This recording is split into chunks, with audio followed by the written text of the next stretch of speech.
Hi అండి, welcome back to our channel Kalpana's basket. ఈ రోజు అయితే వినాయక చవితి 4వ రోజు. ఈ 4th డే పూజ, ప్రసాదాలు అలాగే సెలబ్రేషన్స్ ఎలా జరిగాయో ఈ వీడియోలో అయితే చూపిస్తాం. యాక్చువల్గా అయితే కొద్దిగా పనులు ఉన్నాయి, సో అందుకని అయితే వీడియో పోస్ట్ చేయడానికి అయితే కొద్దిగా లేట్ అయింది. Anyway without further delay let's get into the video. ఇంతకీ ఇది ఎక్కడ అనుకుంటున్నారా? మేము ఉంటున్న అపార్ట్మెంట్లో అయితే గణేశుని విగ్రహం అండి ఇది. 5 days అయితే సెలబ్రేషన్స్ జరిగాయండి. మార్నింగ్, ఈవినింగ్ అంటే first day, second day, third day, 4th day అలాగొచ్చేసి ఒక్కొక్కరు అంటే మార్నింగ్ ఒకరు, ఈవినింగ్ ఒకరు అయితే పూజలో కూర్చున్నారు. అలాగే ఈరోజు 4th డే ఈవినింగ్ అనమాట. ఈరోజు అయితే చిన్నపిల్లల్ని కూర్చోబెడదామనేసి సో ఈరోజు పూజ అంతా వచ్చేసి చిన్నపిల్లల చేత అయితే చేయించారు.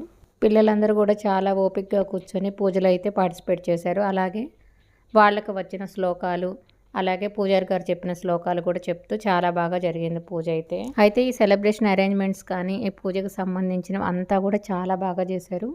ఇది వచ్చేసి యాక్చువల్గా ఫంక్షన్ హాల్లో జరిగింది. ఫంక్షన్ హాల్కి ముందుగానే అనమాట.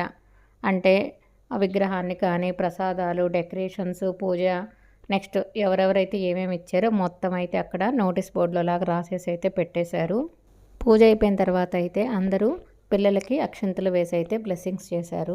ఈ గణేష్ సెలబ్రేషన్స్లో 5 days అయితే ప్రసాదాలు మార్నింగ్, ఈవినింగ్ స్వీట్స్ అని, టిఫిన్స్, అలాగే పులిహోర, రవ్వ పులిహోర, కేసరి, పాయసం, పొంగల్, మాకు తెలియని కొన్ని గోదావరి ఐటమ్స్ కూడా టేస్ట్ చేసాము. ఇంకొకటండి, నెక్స్ట్ వీడియో అయితే అస్సలు మిస్ అవ్వద్దు.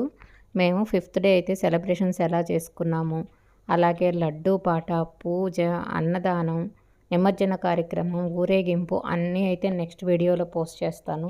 నార్మల్గా అయితే ఇక్కడ అంటే మేము ఉంటున్న అపార్ట్మెంట్లో అయితే ఎప్పుడు కూడా ఈ వినాయక చవితి సెలబ్రేషన్స్ అయితే 3 days చేస్తారంట.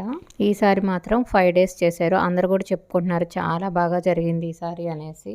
ఇలాగ వినాయక చవితి సెలబ్రేషన్స్లో అయితే పార్టిసిపేట్ చేసి చాలా డేస్ అయిపోయింది.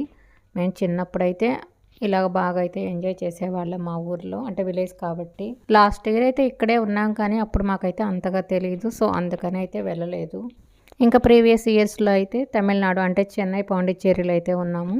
సో జస్ట్ వెళ్ళేసేసి గణేష్ విగ్రహాలన్నింటినీ చూసి వచ్చేవాళ్ళమే కానీ ఇలాగ ప్రోగ్రామ్స్కి వెళ్ళి చూడటం అలా అయితే చేయలేదు.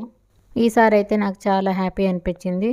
సో ఇలాగ పూజ కంప్లీట్ అయిన తర్వాత అయితే మనకి వినాయక చవితి అంటేనే గుర్తొచ్చేది చాలా రకాల పిండి వంటలే కదా, ఎందుకంటే అంత బాగా చేసి పెడతారు విఘ్నేశ్వరుడికి. విఘ్నేశ్వరుడితో పాటు మనం కూడా తింటామనుకోండి.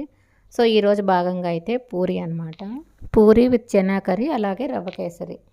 అందరం అయితే తిన్న తర్వాత అంటే కొద్దిగా ఫోటో సెక్షన్ అంటారు కదా, అందరం కలిసి దేవుడి దగ్గర నిలబడుకొని అయితే ఫొటోస్ అయితే తీసుకున్నాము. సో 4th డే ఈవినింగ్ అయితే ఇలా జరిగింది. ఐ హోప్ మీకు ఈ వీడియో నచ్చిందని అనుకుంటున్నా. మీకు కనుక నచ్చినట్లయితే please do like, share and subscribe. Thanks for watching Kalpana's basket.